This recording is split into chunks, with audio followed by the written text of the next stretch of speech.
22 teams from as far away as Tamworth, Muswellbrook and the Central Coast are competing in the carnival, which is a seven-a-side competition. The game is played on a full-size football field, but the time is cut to 2 7-minute halves.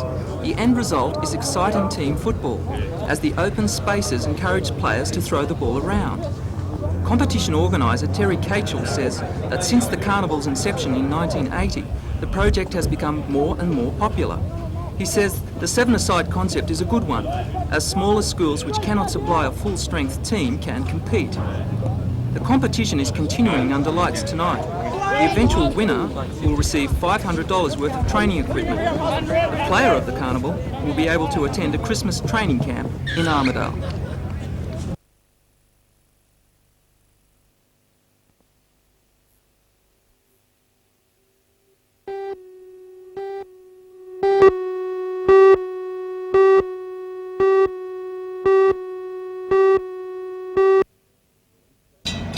Police say an assault and robbery of a woman at this bus stop shortly before 11 o'clock last night had some worrying features. It's thought teenagers were involved and police can't rule out a gang-style operation. Detective Sergeant Jim Gallagher is Newcastle City Area's coordinator. He says a trend appears to be developing. There has been a marked increase in offences where young persons have been acting in company and committing offences, and the one last night in the inner city area, which was in Wickham, a 35-year-old lady, she was attacked by persons in company, and we believe them to be teenagers, and they were carrying knives. Police routinely confiscate a variety of knives and charge the owners. They're still looking for the youths involved in last night's bus stop robbery, but Sergeant Gallogly says youngsters should not make the mistake of thinking their age protects them from the penalties provided by law. There is a serious penalty involved in this type of offence, and it's a 20-year sentence as the maximum penalty.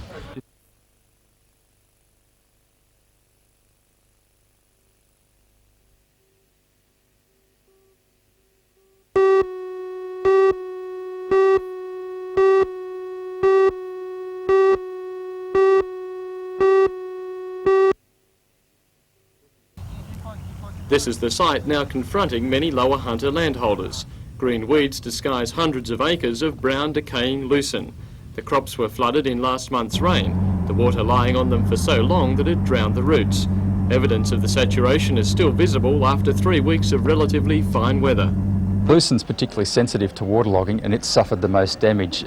Any areas that have got been low and been waterlogged are affected. Oats are badly affected. Ryegrass to some extent, although it appears to have tolerated the wet conditions a bit better than the oats have. District agronomist with the Department of Agriculture, Neil Griffiths, says although pasture growth has been prolific after the downpours, many farmers were relying on the lucerne for their autumn feed. Where they rely on lucerne for a lot of feed at this time of year, in the late autumn and again in early spring when the winter active lucernes are growing, there's a big gap there suddenly which they weren't planning. The season's been so good, things looked like everything was covered. Suddenly they've lost a lot of feed they were planning on having, so that there'll be a big feed gap there. And if they go and replant now with ryegrass or oats, it's at least a couple of months before they get new feed coming on. So for some farmers there'll be a big shortage of feed in June, July. Despite the losses, Neil is confident that following the good summer, there will be enough feed to go around in the Hunter. Of greater risk, he says, is a potential increase in crop diseases. What farmers have got to remember is that the lucerne has been in those paddocks for a few years. There is a disease built up in that time, the root rot diseases, white fringed weevil and a few other pests which were thinning the lucerne out anyway. They've got to be very careful and I think resist the temptation to go straight back into those paddocks with lucerne.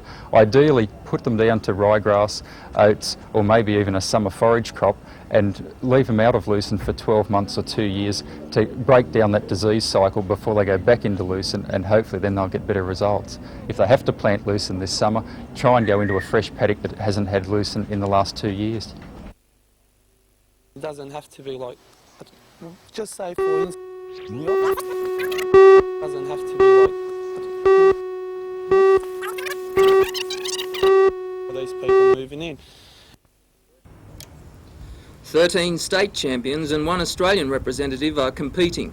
Club treasurer Jack Hampton said this is one of the top tournaments in the state. 24 teams started in the event on Monday, and with the lure of $2,000 prize money, competition has been intense. Local bowlers Merv McCarthy and Dennis Harmer are amongst the favoured contenders. Merv has represented Newcastle in bowls more than 500 times. Australian champion Rex Johnson, partnered by Asquith bowler Terry McCabe, hope to retain the title they won last year. That's not bad.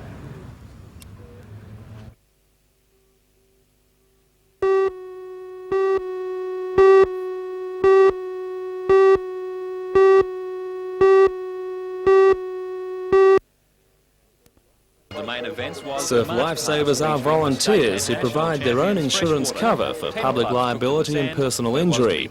Concern is growing among some clubs that an increasing trend towards suing for damages places individual members at risk if they mishandle a rescue. There are also fears that insurance might not adequately compensate dependents should a lifesaver be killed in the course of a rescue. Now the matter has been raised in State Parliament. Member for Port Macquarie Bruce Jeffrey claimed that club members were resigning or not offering themselves for dangerous work as a result of those insurance fears. This morning, Minister for Industrial Relations John Fahey gave an assurance that lifesaving clubs would have their status reviewed in a wide-reaching survey of all workers' compensation. Surf clubs hope that this will be the first step towards giving members similar cover to that already provided by the government for other volunteer rescue groups, such as volunteer bushfire brigades and the State Emergency Service.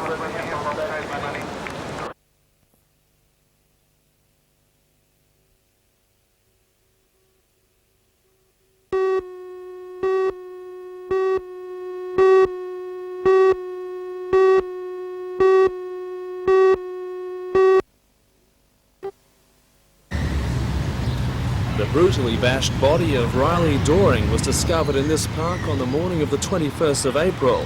On the same morning, Doring's keycard was used at the Mayfield Commonwealth Bank. Police know the card was operated at exactly 9:15, and by a stroke of luck, other people used the same auto teller seconds afterwards. Police have interviewed those witnesses and believe they now have a very good description of who operated the auto teller at that time. With the help of an artist and hypnotist, they've come up with an identikit portrait of a 20 to 25-year-old woman of slim build with pale skin and prominent freckles. She has light brown to fair hair cut in a distinctive fringe with a ponytail. Witnesses say the woman also had an 18-month-old baby in an old-style fold-up stroller. Detective Constable David O'Neill says police are already narrowing down suspects. Up to date, we've eliminated something like 12 women that are possibly identical to that photo. Witnesses also recalled seeing the woman give a key card to a man at the same location. He's described as being in his early 20s, of athletic build, about 160 centimetres tall, with a tan complexion and short dark hair. Anyone knowing of a man or woman matching the description should call Mayfield Police Station on 601000. That line will be manned throughout this evening. Meanwhile, Mayfield police are investigating a separate incident last night in which thieves broke into a local sports store and stole about a dozen pump-action shotguns and rifles. Police say the thieves jemmied open the front door, then ripped a security alarm off an interior wall. It's estimated that about $3,000 in firearms and ammunition is missing.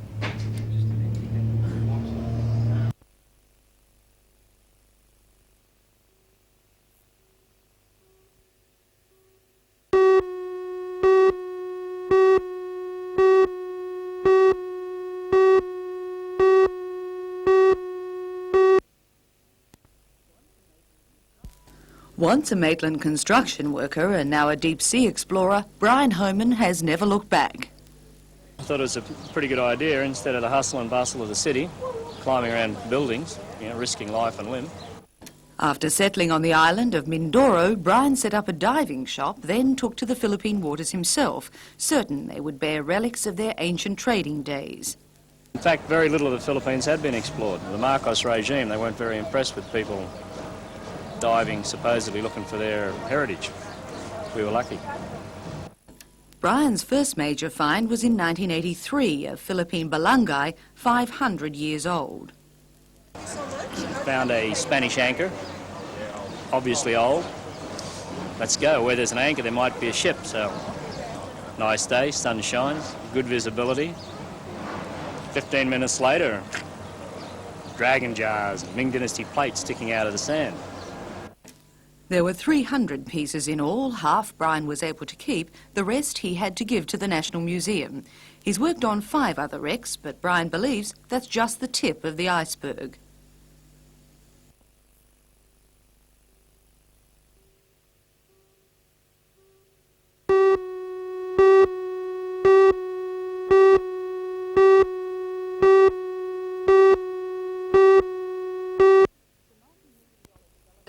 The multi-million-dollar development includes provision for the 31-storey tower, and it's this that's proving a stumbling block to unanimous public acceptance of the scheme. Those opposed to the tower believe it would mar the city skyline and drastically alter the nature of planning. The meeting was called by independent aldermen Tate, Bell and Gumas, who say there's been insufficient opportunity for the public to express their views on the matter. They argue the project is being rushed through. John Tate is unconvinced that rejecting the tower puts the whole project in jeopardy. Well, it could cost the development for Newcastle, but on the other hand, I believe the developer now has much clearer opinion as to what can be accepted, and I believe he's in a position to negotiate the value of the properties, and in fact the council can reconsider the values of the properties, and I think if it does that, well then we'll have a development that will go ahead. The meeting endorsed a number of motions, including a call for the council to delay making a decision until further studies are completed.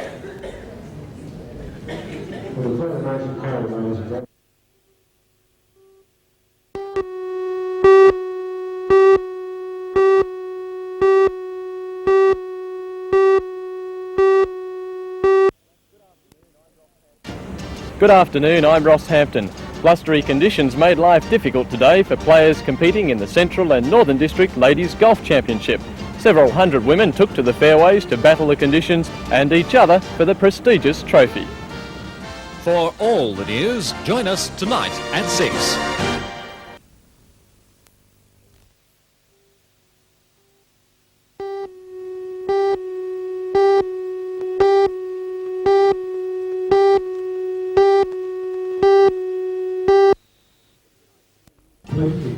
In tonight's news, more than 350 people turned out to a public meeting in Newcastle last night to voice their opposition to a 31-storey tower in the proposed civic redevelopment. The speakers called for a delay so that a conservation study and commercial analysis of the project could be carried out. A report tonight. For all the news, join us tonight at 6.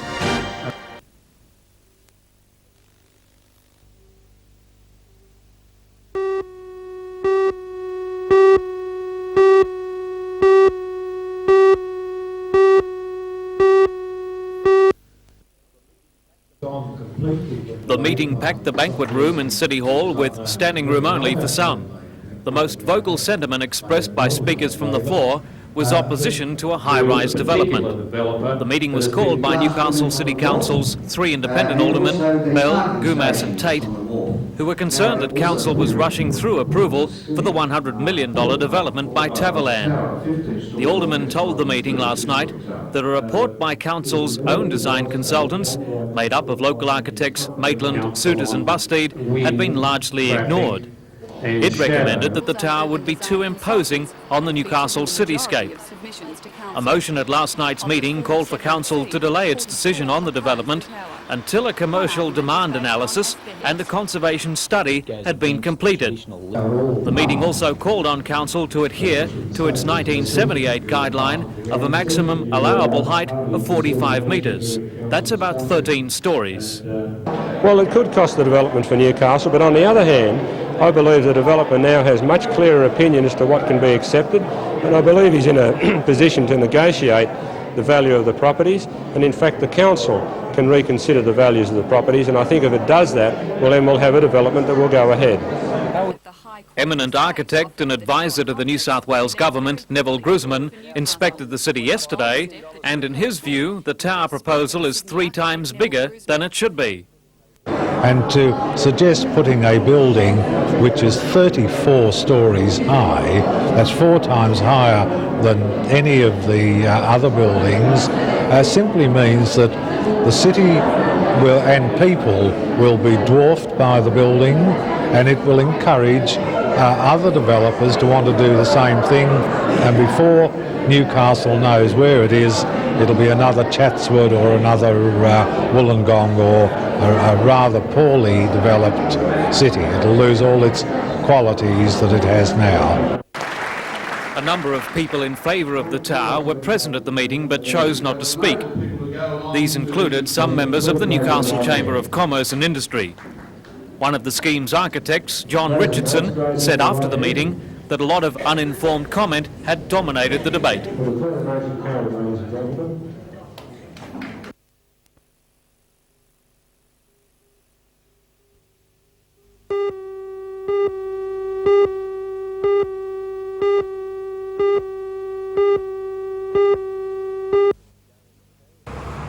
Kevin and Gary McKay and Christopher Heath all took Indian brides who are now residents of the Madawi Christian volunteer community.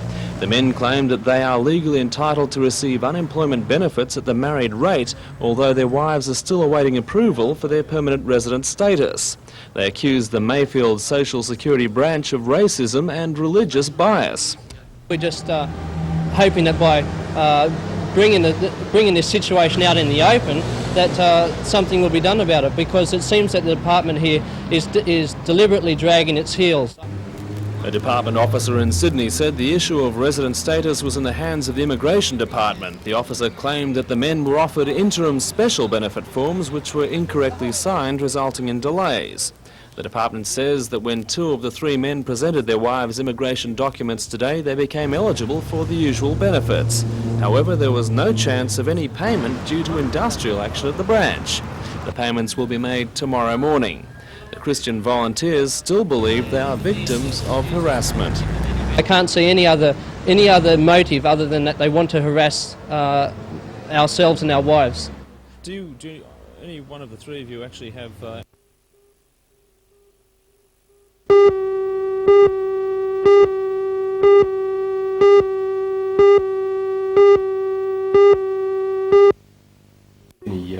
self-imposed. Superintendent Kane is well known and respected by local police. After his appointment as commander of Maitland District in March, he immediately planned an anti-corruption program. He says it's not that corruption is rife in Maitland, but it's always a reality. He says there's a fine line between a goodwill gesture and a bribe. Well, the public generally like to say to the police, look, we think you're doing a good job, we think you're great, you know, here's a bottle of scotch, or here's a case of apples, or things to this nature. And to the members of the public, that's not corrupting the policeman, whereas we believe it is. Police at a more senior level, including detectives, are confronted by opportunities for serious corruption. Superintendent Kane says police are in a position to monitor their officers. Without going into some secrets in that regard, I will say this, that we can monitor them quite successfully. The superintendent says he appreciates public scepticism toward police imposing internal controls on corrupt activity, but he says he hopes to have a higher public profile, allowing allegations to be made direct to him. Well, the restrictions have already been there before. I'm reinforcing them, Tom, and if a policeman is on the take, well, as far as I'm concerned, I'll have no compunction. I'll recommend that he be sacked. Okay, that's great. Thanks very much. Ready.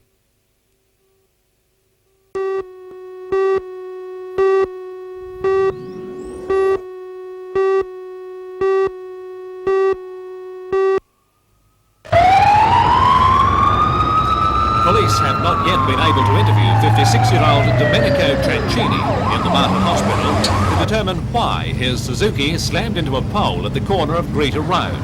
Such was the force of the impact that hardly any part of the Suzuki light truck was not buckled in some way. The pole itself was twisted around and moved forward 50 millimetres. It carried only low voltage for street lighting and all the wires remained intact. However, the same can't be said for the vehicle, which was bent nearly at a right angle. Rescue crews had to stretch open the cabin to get the victim out.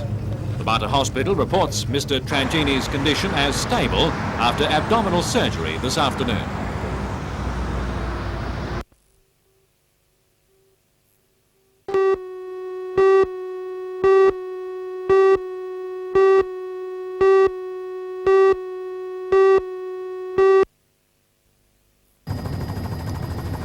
Under a dull, overcast sky, the ancient mariners from the First Fleet reenactment sailed through the heads with a steady nor'easter. A dozen pleasure craft escorted the majestic sailing ships into the bay, while a scattering of spectators welcomed them from the foreshore. The sailors, still working hard on the deck and rigging, seemed to be happy to be in the protected waters after travelling south from Coffs Harbour. 2 of the fleet of 9, the Bounty and the Amarina, were already moored at Nelson Bay. Tomorrow, the public will be able to have breakfast with the crew when they will share some of their experiences. 3 of the ships will be open for deck inspections tomorrow morning. The first fleeters will sail to Sydney tomorrow afternoon.